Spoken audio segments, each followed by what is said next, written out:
is the left shoulder coming under the chin a little bit to keep the right arm on top to stop that complacent move of getting inside.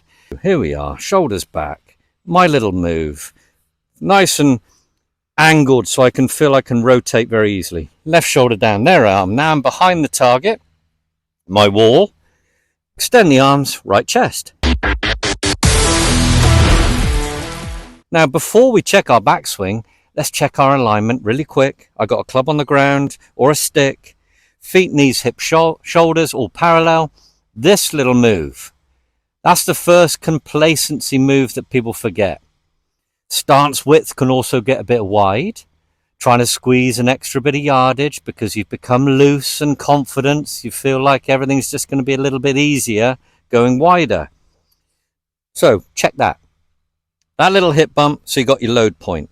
Now hands on shoulders, shoulders back. That's our second complacency move. Getting a bit sloppy here.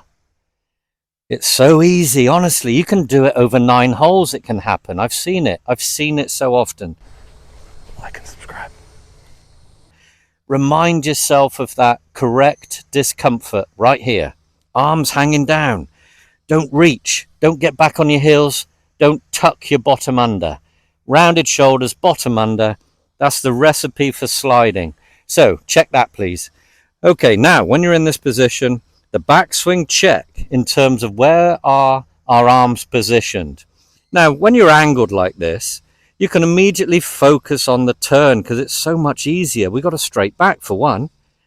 We're in the correct position for loading, so it's easier to sit into the right hip. Just feel now, here's our first movement of the swing that's uncomfortable. After the strain of the setup, is the left shoulder coming under the chin a little bit to keep the right arm on top to stop that complacent move of getting inside. So that's the first thing to recognize. Again, no club. We don't want the distraction of a club. We're getting that raw swing feeling that we can then relate to when we do hold the club for our practice swing. So you're turning into the right hip, feeling the tension in your lats, in your core, pressure on the right knee and instep as you turn now. You'll feel it in the glute, possibly some of you too. So here we are. There's the body. That's as far as I can go. Then I keep my eyes down, comfortably extend, right chest. Right hand, thumbs up. You can see your grip is pretty much the same as it was at the address. So these are little checks that you can cross off to know that you're swinging well and little mistakes aren't creeping in.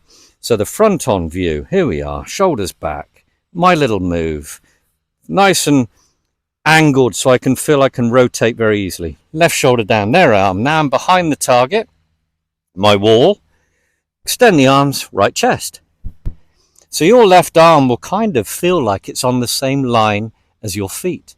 So you've got to understand first, when you're making these moves, ball turf. Where do I want to be for ball turf? Remember, 1 degree isn't much. A 1 degree in to out with a face on line for your target, so 90 degrees to your target on a delivered at speed with a strike, slightly in to out. 1 degree with a face 90 degrees to the target will produce a good draw.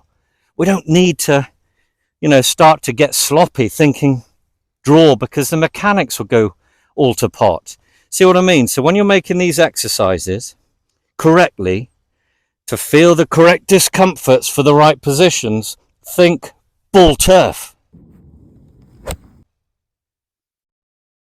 That keeps you in the right mindset and controlling what you can as a golfer. And that's the move, your best move on the day, repeating to a ball not moving for ball turf. Number 3, the outcome is after number 1, the good move you're putting on it to the best of your ability, repeating for ball turf produces 3, the outcome. Remember, we want to hit it well. We want to hit it well. So don't think so much of shape, because that's where everyone's a little bit customized. Everyone's a bit different. You take a degree across it, or even 2, if you're ripping it, if you're striking it really solid, And realistically, as we get older, the fade swing is the easier one because we can't avoid that move in coming. I mean, we can tame it, but you know what I mean? Getting a bit steep on it, shorter. But if we're ripping it and everything's repeating, starting down the left, cutting back on the green again, on the green again, we can score and we're getting the thrill out of striking. Same with the other guy, might be more flexible than you, taller, have the ability to just produce a path that is squarer or into out. So he's a higher ball hitter and maybe the little draw. We've got to build the swing around repeating that good compressed strike. That's the first thrill in golf, isn't it? Let's hit it well. We don't want to chop it all the way around and rely on putting. Anyway, keep it that simple. Thank you so much for all your support. Comments are welcome. Thank you so much. I'll see you soon. Take care.